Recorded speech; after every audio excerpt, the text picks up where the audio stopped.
Hi there, Dawn from Dawn's Earthly Delights and Wildcrafted Botanicals. I shot a few videos earlier in the year to show how to build a basic hoop house. What I did not shoot was how to get its actual skeletal system put up. So I'm going to show you, so these are the T-posts. I believe these are 6-foot long T-posts is what I got. This is a PVC type of piping that you can just clip it to measure it out and make sure it's the height that you want. Now when you're building your hoop house, you want to measure it so that the tallest person that's going to be helping you has plenty of head space. You don't want them having to stoop down or bump their head, but you don't want it so high that it doesn't keep the heat in, especially towards the ground for specific plants like tomatoes, because heat does rise. So I'm going to show you, my husband's the tallest person that helps me out. I'm going to show you, he's going to go stand under there, and I'm going to show you how tall it needs to be. He just needs some head space room. Okay, thank you, honey. So as you can see, he stands under there. He has plenty of head space. He can walk back and forth, and he's not uncomfortable at all. And that is what is, that's what's going to be great for this hoop house. All right. Thank you, husband.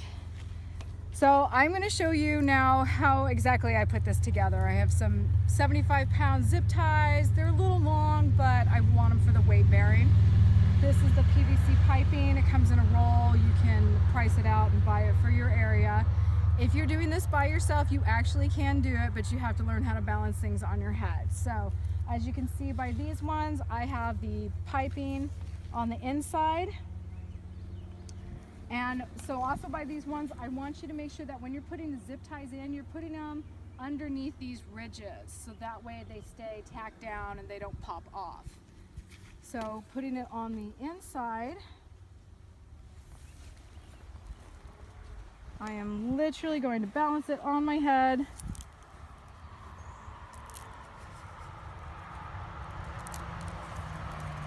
Get my first one started.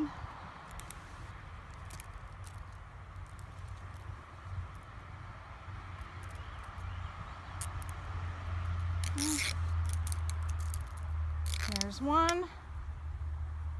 That stabilizes it.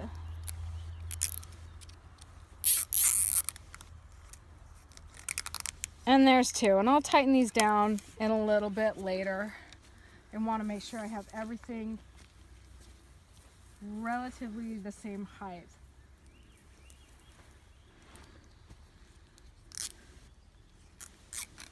Now this doesn't have to be perfect. You can measure this out and have an exact measurement if you'd like.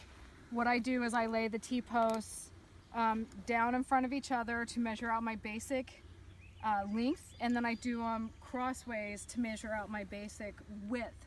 So that way I have a good area for planting the crops. I have plenty of space, but it's kind of a rough measurement. If I want it perfect, then I'm going to need string and a tape measure and a stick, and you can do that as well. That's awesome. I like to get super detailed at times. But right now we're just going with basics, okay? So this gives you your basic hoop shape. This is going to create stability for your plastic that's going to go over on top. Before I do that, in a little bit when this is finished, I'm going to show you how to put up your support beams or your support bars. One has to go in the middle, and then you get about, 2 more down the sides, and that creates stability for your plastic.